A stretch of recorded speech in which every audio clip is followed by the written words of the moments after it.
I remember it like it was yesterday, my first day in Thailand. Something about me changed on that trip, and it made me think about my future. I was working hard, but there was no real end in sight. I knew at some point I would end up retiring, but that was the furthest thing from my mind until I arrived in Thailand for that fateful trip in 2011. All of a sudden, the thoughts of retirement became a reality. Finding out just how much more affordable it was to live in Thailand and enjoying the relaxed way of life and the amazing nightlife, my whole worldview shifted, and I made it my life's mission to move to Thailand as quickly as I could. Thailand, to me, was the epitome of what a country should be, and the thought of having to return home at the end of that 2 weeks filled me with a sense of dread that I have not felt before or since. It wasn't just that I wanted to retire. I also wanted to open a small business. Opening a business in my own country was so far out of reach, I completely gave up on that idea of doing it. But in Thailand, everything felt closer, within reach, and I honestly felt like my life had just taken a positive turn for the first time. Like many people on their first time to Thailand, I got up to all the usual things. Late nights in the bars, enjoying the beaches, trying the best food, and doing all this while being surrounded by some of the most friendly people I had ever had the pleasure of interacting with. I spent time in Bangkok, and Bangkok quickly became my favourite capital city. I had done a lot of travelling. I'd been to over 30 countries before I finally got to Thailand, but Bangkok made all the other cities I'd been to feel irrelevant and unnecessary. 5 days in Bangkok, and I was ready for a change of pace, so from there I went to Pattaya. How many times have you been somewhere, and it's been the best place ever? And that was me and my experience in Bangkok. What were the chances that I was going to like Pattaya more than that? I thought the chances of that happening were slim, but when I arrived in Pattaya, all of a sudden I found somewhere even better than Bangkok. I quickly understood why so many people moved to Thailand, and I was hooked. I also visited Chiang Mai, so different to Bangkok and Pattaya. Thailand really has something for everyone, and I envisaged myself when I retired, or semi-retired because I did want to open a small business, going on motorcycle trips around the north of the country, through some of the best driving roads, spending time in the bars in Pattaya, and meeting friends in Bangkok. I didn't go down south on my first trip, but that would be a place I would go later on. Needless to say, that trip to Thailand changed the course of my life. I only hoped that the result of this would be changing my life for the better. That's what I expected, but things have a way of letting us down somewhat. I've heard it countless times in other stories, that feeling you get when you have to board the plane and leave Thailand. It almost feels like your life is coming to an end. There's nothing you can do about it, and I didn't want to leave. When you arrive home, it's not as bad. You get settled back into that normal existence that you've lived all your life. But in the back of your mind, you can't stop thinking about Thailand. A whole year went by before I had the chance to visit Thailand again. I wasn't prepared to just move there without visiting at least one more time. And boarding the plane for my second trip, I was excited to go and see what it was going to be like. I was also extremely apprehensive that what would happen if I didn't like it, as I did the first time. I was concerned that I would have to try and find a whole new direction in life, and I didn't know what that was going to be. I was praying that when I got to Thailand, it would be like I remembered it. Luckily to say, it was even better the second time. Very rarely in life things like this happen, but I just found out that Thailand was indeed this wonderful country. Nowhere else seemed to exist in the same light as Thailand. Nowhere comes close to offering the kind of life you could live in Thailand, and from that second trip, I knew 100% that there was nowhere I would rather be. On that second trip, I visited other parts of the country I had not yet seen: Phuket, Krabi, and Hua Hin. I did spend most of my time in Pattaya and Bangkok, and even though I saw these other places, nowhere came close to being better than those two fantastic cities. It was on my third to last day, or second, I can't remember exactly, where I had an epiphany. The thought of having to return home and back to work felt like some form of torture, and I really didn't want to have to go through another year of working. I sat down at a bar on Beach Road, overlooking the beach funny enough, and put together a plan that could see me moving to Thailand in as little as 3 months' time. I thought about selling my house. I didn't have much remaining on the mortgage, and I thought about selling everything I had. That would have given me enough money to make the dream come true. It would have been enough to start a business, and for me to live a number of years without the business having to succeed. I was really excited by this idea, and it made boarding the plane home far easier. The problem is, life gets in the way, and I found myself going back to work, thinking about the plan I had, but ultimately deciding against following my dreams. One thing I would say to anybody there is that if you have the means to do something, don't put it off. But that's what I did. I put it off, and I didn't get back to Thailand until 2022, just after the pandemic. You would think that my financial situation 10 years later would be better, but the pandemic saw to it that my financial position was actually far worse. The amount of regret I had not moving to Thailand when I was so close to doing so in 2012 sent me into a depression. But in 2022, I did move full-time to Thailand. I was older, but I felt the same inside. Unfortunately, it can't be said that I was much wiser because of what I did. The saving grace is that I didn't sell my house. That's the only thing. Not that I could have got enough money to retire permanently by selling it. It was only a small back-to-back terrace worth just shy of 100 grand. I did have about 70 grand to my name. I was 55, and all I wanted to do was get stuck into something in Thailand and semi-retire. I would have loved to open a bar, but I heard so many people not making a success of that I decided against it. A restaurant was also something that interested me, but I didn't like the sound of the unsociable hours. I had lots of ideas, but the thing that I kept coming back to was to open a small cafe. It was my morning routine to visit different cafes around Pattaya when I got there, and I liked the idea of having my own place. I had spent a lot of time when I wasn't in Thailand looking into how things were done there, how to form a company, the fact that you need to have Thai shareholders, you also need a work permit to be able to work legally in Thailand, and you need a specific visa in order to be able to get that work permit. I did lots of research, and although I wasn't in the country, in Thailand mentally, I think I was. I didn't just want to get a retirement visa and live. I did rent my house out, but that didn't bring in much money. I wanted to be able to be active, and I wanted to be successful. I dreaded the thought of being just one of those expats who has to leave the country after failing miserably. I came to the decision that a cafe was definitely the direction I wanted to go down after only being back in Thailand for 2 weeks. I didn't want to rush into things straight away. I wanted to live a bit first, and I enjoyed everything that Pattaya had available. I also met a girl that was different. It is cliché to say that my girl is different. I know it is, but I mean she was different. I didn't meet her in a bar. I met her in a massage shop on Second Road, and I felt special in relation to the guys that meet their girls in bars. Everything about her was different. She wasn't from Isan. She was from the small province of Phitsanulok. She didn't have any kids, and she didn't have to send any money back to her parents because sadly they had already passed away. The fact that she didn't have any of the usual family commitments that most of the girls I'd spoken to in Thailand had felt like this made her a girl worth pursuing.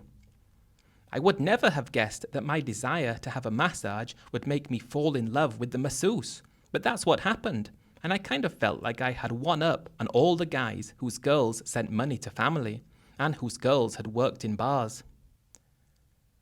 I didn't have any problem with girls that worked in bars, mind. My girl was different, and I wasn't about to give up on the opportunity to be with her. It started out innocent enough. From the first time I went to her shop for a massage, it was only 2 weeks until she was living with me full time. I was able to replace her income, and she seemed to be so happy to not have to work in that shop anymore. I hadn't yet found a place to live. I had been living in hotels, just paying for time and enjoying myself for the first time in years. So that meant we were able to look for a small condo together. She showed me where she lived when I was helping her to move her things out. She shared a small apartment that had no air conditioning with 3 other girls. It didn't look like much of a place to live, but she said it was all she needed, and she didn't spend much time there. We rented a small 1-bedroom condo, and I put the plans I had of opening a cafe to the back of my mind for at least the time being, so I could get to know her more, and so we could travel to more places in Thailand and get to know each other more. I wasn't stupid.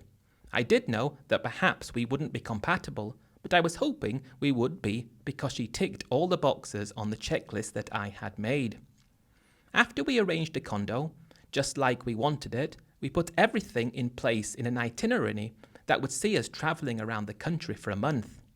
I thought that would be just enough time to see if we wanted to stay together and if it would be a perfect idea to go into business with her. We left Pattaya and went north, all the way to Chiang Rai. We spent time there looking at the famous White Temple amongst other things and slowly moved south. In Chiang Mai, we rented a motorcycle and drove it on the Mae Hong Son Loop with her on the back, spending a night in Pai and one in Mae Hong Son town and then Mae Sariang, before making it back to Chiang Mai. I then had the idea that I wanted to rent a car. If I could rent a car in Chiang Mai, that would allow us to drive all the way to Phuket, if we could return it there. We could do the whole country, and she thought that would be a good idea too. Her name was Minnie. She was 26 years old, but she acted a lot older than that, and that's what attracted me to her. I walked around Chiang Mai town, going in quite a lot of the rental shops, asking if I could rent a car that I could drop off in a different location, but all of them said no. I was just about to give up on this idea when it came back to my understanding that these shops were all small mom-and-pop shops. When I went to the airport and spoke to some of the big rental companies, all of them were more than happy to accommodate my request. With that in mind, we rented a Toyota Vios for only 1,000 baht a day. I couldn't believe how cheap it was, and we rented it for a whole month and set off in the direction of Phuket. Our initial idea to spend only a month on the road turned into a bit longer, but it wasn't much of a problem because I was the happiest I'd ever been. One of the things I wanted to do on this trip was taking inspiration from all the cafes that we went into. I'm really into coffee and coffee from different countries and cultures, and by doing this trip, not only would we have a fantastic time, I would also get lots of inspiration, ready to hit the ground running when we finally got back to Pattaya. We left Chiang Mai, and I had seen on Google Maps that there was a road right next to the Burmese border. So from Chiang Mai, we headed to Tak province, but not in the usual direction. We actually went in the opposite direction that we took on the Mae Hong Son Loop, going first to Mae Sariang. Instead of heading straight to Mae Hong Son town, we took a different direction, and a few hours later, the country of Burma was in full view across the Moi River, which runs along a lot of the Thai-Burmese border. This place seems to be completely off the tourist map, and I can't for the life of me understand why. We actually stayed in a tiny guest house in a town close to the river. It wasn't great, but I suppose that's because there was a lack of tourists. But to be able to see that part of the country and speak to people from Burma who crossed the border on a daily basis, not though it was an actual border checkpoint, was an enlightening experience. We then headed to the main town of Tak. The highlight was the promenade along the river. It felt like a really grand town, so much more than it actually was. We stayed in a hotel close to the river and spent 2 nights there. Again, a complete lack of tourists meant at night time there were only a few places to go for a drink. These were frequented by locals, but that made me feel more immersed in the culture in a way that you can't feel in Pattaya. Because Minnie was from Pitsanaluk, that is where we went next. We had a good time there, but it wasn't much of anything to take note of that I particularly remember, but it was great to see where she was from. Another highlight of the trip were the amazing temples in Sukhothai. You have to overlook the dual pricing you have to pay as a foreigner and just accept it for what it is. But those temple structures were some of the best I'd seen. They actually put Ayutthaya to shame, but we didn't get there yet. At this point, I'm having the best time I've ever had in my life. I'm getting on swimmingly with Minnie, who I'm falling in love with every single day, and I don't really want to stop this life on the road. I knew it wasn't sustainable, and when it came to an end, that meant it came to an end. Hard work, making the cafe work and succeed, would be our ticket to being able to do this again at some point close in the future. We made a conscious decision not to go to any of the provinces in Isan. We simply didn't have the time, and I'm going to put my hand up and admit that I had preconceived ideas about that part of the country. That was only based on the fact that that's where most of the bar girls came from. I don't know why that was a reason that stopped me wanting to visit, but there was so much of Thailand we had to see before we got to Phuket. There was a big chance that a month wasn't long enough, but the car rental company did say that we didn't need to worry. All we would need to do was call them and we could extend the amount of time we needed the car for. So, from Sukhothai, we were planning where to go next. The itinerary that we put in place had been completely thrown away. I felt it was best to do things on the spur of the moment, best to do things spontaneously as opposed to following strict plans. That was the first time I ever felt that way, but it really does give you a sense of purpose and a sense that anything is possible when you're not forcing yourself to follow a plan that was made without understanding where you would actually be. It's all right to say, and all well and good to say, on this day we're going to be here, on that day we're going to be there. But when you get there and it's not like you expect it to be, you find yourself looking for something else and something different. And with that in mind, I would definitely recommend not having any firm plans when you decide to travel Thailand. When we set off from Sukhothai, we planned to stay in a province not too far away. We drove back through Tak and made it down to Nakhon Sawan, where we stayed for 2 days. Again, completely off the tourist map, immersing yourself in the real Thailand, and I was having the time of my life. Nakhon Sawan was an interesting city. The highlight of the town, for me at least, was visiting Bung Borapet, where they had all the fish. There wasn't really much else of note in the province, but that's why I liked it. If I take myself away from this trip, back to where I am at this moment, typing this out in England, if I could have my time again in Thailand, I would have moved anywhere but Pattaya. But if we go back to being on this trip, I still thought Pattaya was the best place for foreigners to live. I hadn't yet come to the conclusion that I would have better off elsewhere. Maybe even moving to Minnie's hometown would have been better. Anyway, back to the trip. Ayutthaya was where we stopped next. The temples and ancient buildings were great, but I do stand by saying that what I saw in Sukhothai was more special and unique. And there weren't anywhere near as many tourists there, which made me feel more special and unique again. Bangkok next. Bangkok needs no explaining.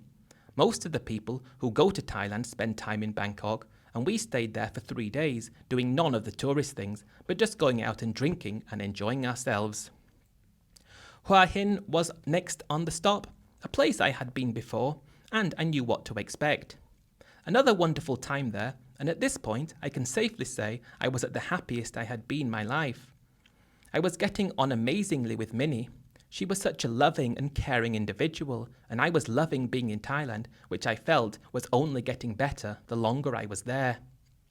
Hua Hin taught me that just because you want to be an expat in Thailand doesn't mean you have to go to the usual locations.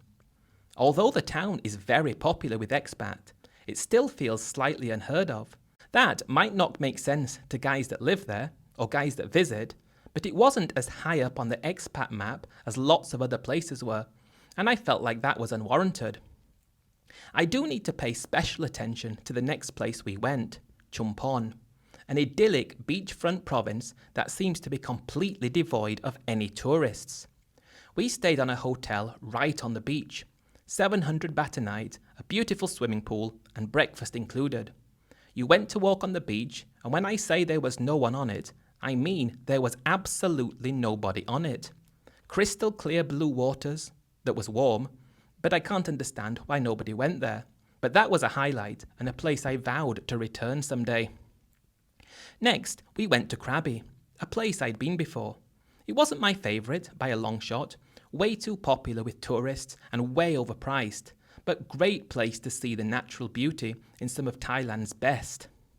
Then to Phuket, where we had to return the car. So, we actually spent 6 weeks on the trip, including just a month with the car.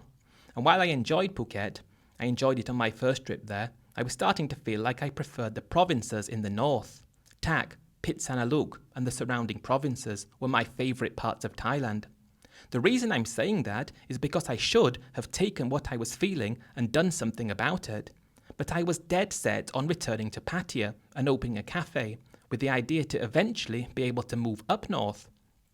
The cafe was meant to provide enough money to make the dream a reality, whereas I could have probably opened a cafe in one of these provinces for a much smaller amount of money, paying less in rent and less in salary costs.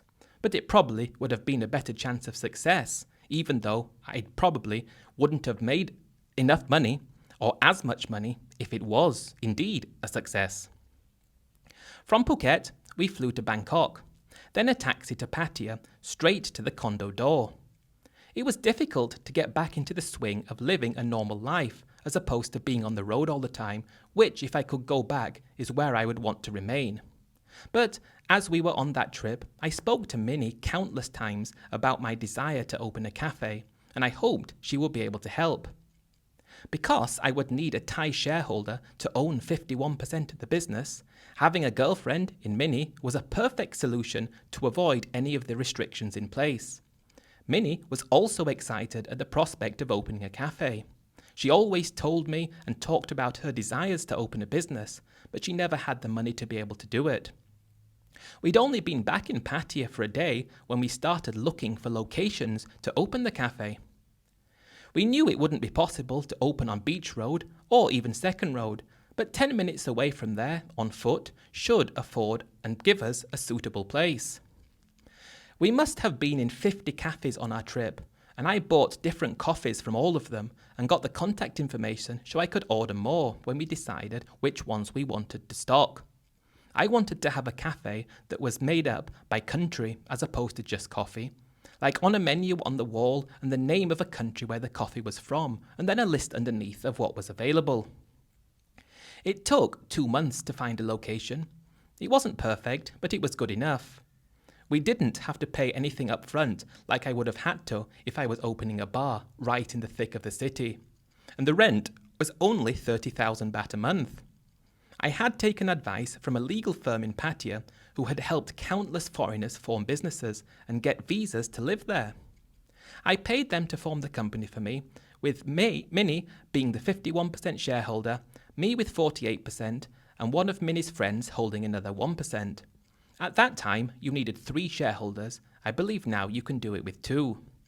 After doing all that, we rented the premises in the name of the company on a 3-year lease, paying a 2-month deposit. And the next course of action was first get out the cafe exactly like I envisaged it, but also arrange a work permit, visa, and find 2 staff. By the time I would need to renew my work permit after a year, I was told I would need 4 staff, but in the early stages, 2 was sufficient. I spent half of my savings on the interior. I should also mention I spent 10% of my savings on our trip, but I had enough money to weather the first few months until it started to be successful. Minnie found 2 of her friends to work in the cafe, and before long I had been out of the country to get a business visa, returned to Thailand, being issued with a work permit that I then used to extend the visa in Thailand, and I felt I was really on my way. I can remember the day before we opened, and I'm talking to Minnie about our future and what we're going to do. And we both thought the cafe was going to be a roaring success. And it was our hope that within 5 years, we'd have made enough money to be able to sell the cafe for a big profit and then move up north to live a more quiet life. I was still getting the rent from my house back at home, and that was enough to cover half of a basic existence. We just needed some more money, and I wanted to fulfill the lifelong dream of opening my business. The fact it was in Thailand was even better. We went out that evening to celebrate the imminent opening of the cafe, and I thought that my Thailand life was only just beginning, and there was so much more on the cards for the future. If opening day was anything to go by, I guess I should have decided this might not have been the best idea, and I should save what remaining money I had. Both of Minnie's friends, who we had hired as staff, didn't show up on the first day. We employed them properly through our company. They were registered for Social Security. We did everything legally. But when Minnie called them and asked where they were, they said, "Oh, we didn't know you were actually opening today." How didn't they know that? We'd already told them multiple times and called them the day before, saying don't forget to come tomorrow. The thing was, Minnie thought it was a non-issue. Still though, they didn't show up. They were still at the massage shop, saying we'll come tomorrow. That first day was an indication of how things were going to go, but I overlooked it as being a minor hiccup and pursued the dream of making this cafe a success. I bet there are going to be many people saying, how do you think opening a cafe is a good idea? There are cafes on every single street in Thailand. While there were no cafes that had the same ideas as me. I really paid close attention to where the coffee came from, which country, how it was sourced, was it sustainable? I thought we had a unique selling point that I hadn't seen in many places in Thailand. So, to any of you naysayers, I really thought it was a good idea. The second day, the staff luckily arrived and we opened the doors. Based on the cost that we had, 15,000 baht per month for 2 staff, so 30,000 baht a month for them, I agreed to pay Minnie 30,000 baht a month to manage it and 30,000 baht a month for the rent of the premises. And we guessed an extra 5,000 baht for electric and other utilities, and we gave a 15,000 baht emergency fund for incidentals. That meant our total outlay was 110,000 baht per month before I could see any money myself. At an average of 50 baht profit for a coffee and 30 baht profit for the cakes and treats that we sold, we would need to sell about 75 cups a day to break even. We were open 12 hours a day, 7 days a week, from 8 a.m. till 8 p.m, so that meant we would only need to sell between 6 and 7 coffees an hour to be able to cover all the costs. In my business plan, I had expected to be able to sell 20 coffees per hour. That didn't seem unrealistic. When we went into Cafe Amazon on our trip, there were always people there, and you sometimes had to queue for 20 minutes before you could even place your order. Local cafes were also doing roaring business, and it was my expectation that 20 coffees an hour was an extremely conservative estimate. When we didn't sell anything on the first day when we opened, again, I should have thought this might not be the best thing to do, but I was so sure of my idea and so sure of everything that we put into the business that we persevered. No business can succeed immediately. It takes time for people to know about you, and I honestly thought as soon as people found out about our cafe, there's no chance they're going to go to any of the others. Not only was our coffee better, it was guaranteed to be sustainably sourced and guaranteed to be great coffee. I would have thought that the price we were charging might have been too high, but it seemed to be in line with many of the other upmarket cafes, and I didn't try to reduce the price as of yet. I thought the best thing to do would be to evaluate how things were after the first month of being open. A whole month should give us some accurate data and see if we were moving forwards. Unfortunately, during that month, we sold about as much in the month as I was expecting to sell every single day, and I couldn't for the life of me understand why people were not coming into our cafe. It had everything anybody would want, but people weren't going in. Minnie said she wasn't concerned. She said she used to work in a different massage shop that opened up from scratch. She was one of the first employees, and she said it took months and months for the place to become established and start turning a profit. I looked at my finances, and after 6 months, if it hadn't worked, I would be on a plane leaving Thailand. That was something I didn't even want to think about, because I was so sure it was going to work. But it did make sense what Minnie said. It does take time to establish a business. It takes time for people to find out about you. So I gambled my future on the success of the cafe. If it works, we can make money, save money, and hopefully, within 5 years, move to the north of Thailand and retire. If it didn't make money, I would be leaving Thailand with no idea how I would ever return. I was expecting that if things did not work, I would just take Minnie back home with me to England. I hadn't yet understood just how difficult it was to get a visa for your Thai partner to go to England. Not that we got that far. Why would I have thought anything otherwise than taking your partner to your own country was an easy thing to do? Turns out they only welcome people arriving illegally in boats. I put my head down and thought about how to get more people into the cafe. The problem was, I didn't want to spend money to get people in. That would defeat the object, and I wouldn't be able to make money, and my money would go down quicker. I asked Minnie to tell her friends about it, but after that first month, she seemed to have lost interest in the cafe. I was still paying her 30,000 baht a month to manage it, but she wasn't doing anything of the sort. The 2 staff we had did far more than she did, but even still, it wasn't much that they had to do because so few people went in. The second month passed, and while we did sell more than in the first month, it was nowhere near close to breaking even. The problem was, I needed to do more than break even. I was hoping to be able to save 100,000 baht a month for 5 years.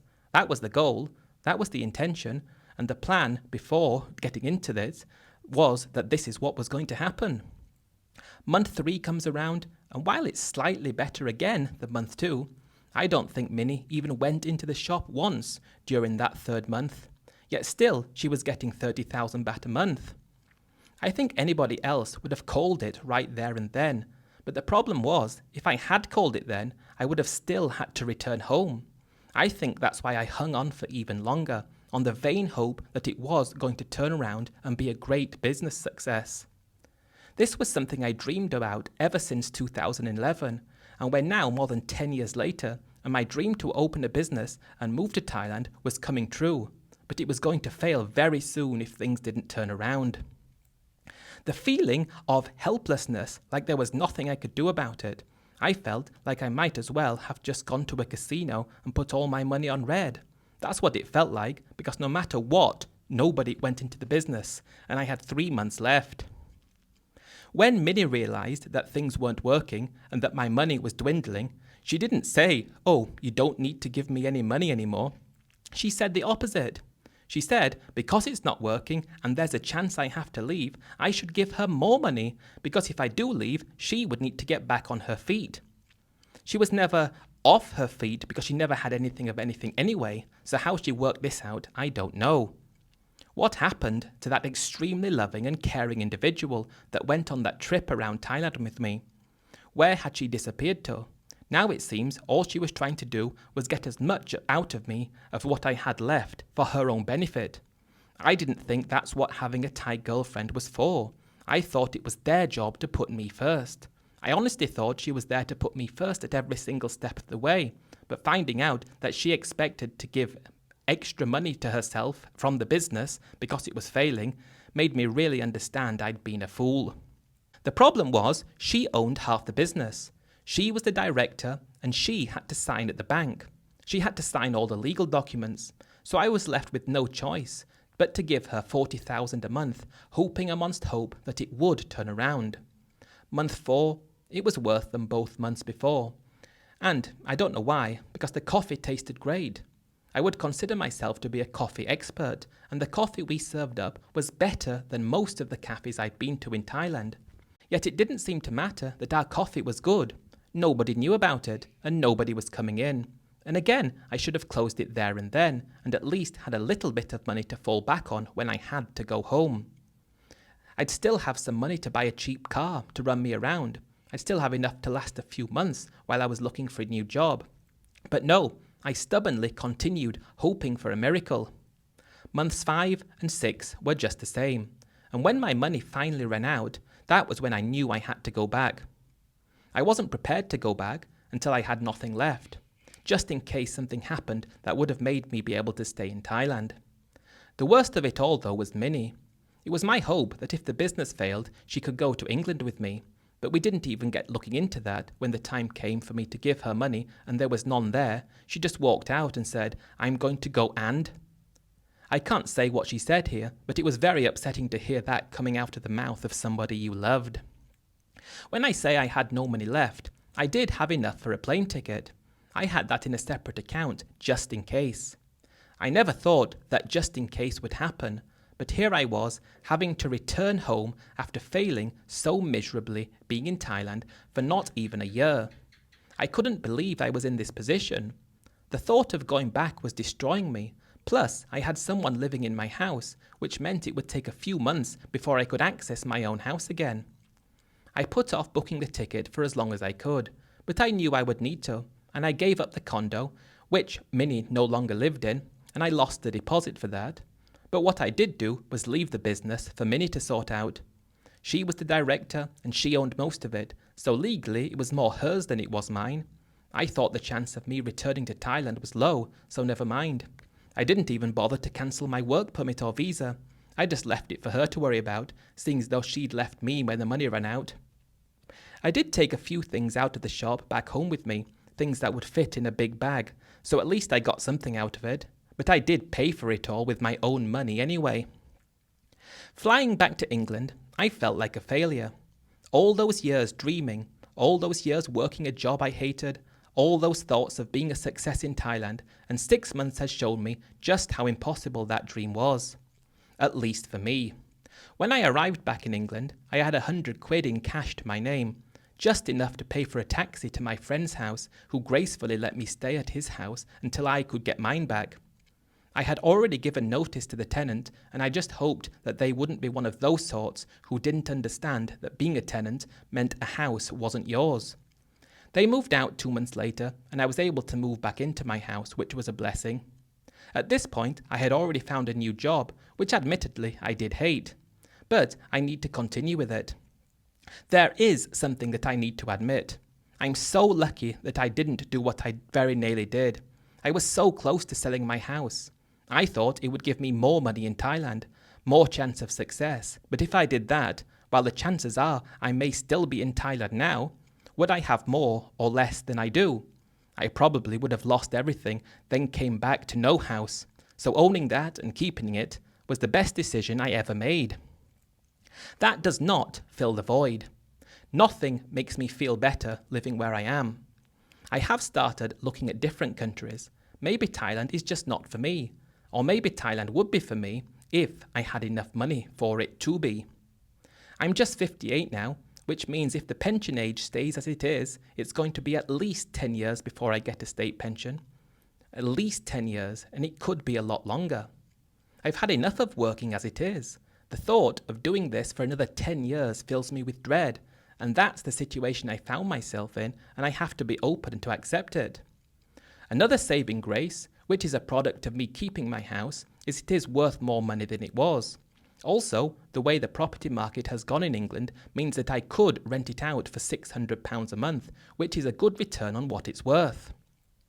After being in Thailand, I know how much I could spend if I really had to. And £1,000 a month, although not living anywhere close to the life I actually want to live, I would be able to exist for that amount of money. I don't want to move to Thailand at any point, but perhaps another country in the region that's more affordable. And I've come to the idea that as soon as I have enough money to be able to top up my rent from £600 a month to £1,000 a month, that would be able to last me till I'm 70, I'm going to leave England again. That means I need £400 a month, or £4,800 a year. So I'm going to need over 50 grand in the bank. I'm only 10% of the way there now, and I can't save much. So it looks like my dream is not going to come true. But you still have to dream, or you might as well give up. That's my story. A dream of moving to Thailand and living a good life. All it did was make my life at home worse. I know many people say, at least I tried, and if I didn't try, I wouldn't know. But I wish I hadn't tried, because trying really did ruin my life. Not to mention falling head over heels in love with Minnie and expecting her to stay with me forever, only to come to the understanding that money, and money alone, was what mattered to her. If you are going to Thailand, try not to do anything that would put you in a position like I find myself in now. I wouldn't wish this on my worst enemy, but here I am, and here I will remain. even though I don't want to be here. I'm going to end this now. If you do want to use this, please do so. And I hope that people in the comments can understand that I didn't want this to happen. I hoped for success, and I failed. And it is by doing this that other people can hopefully learn and not make the same mistakes that I did. If that is the only thing that I can get from my failure, warning others, then I suppose it won't have been for nothing, at least for them. But for me, it will always be the biggest mistake of my life. Thanks.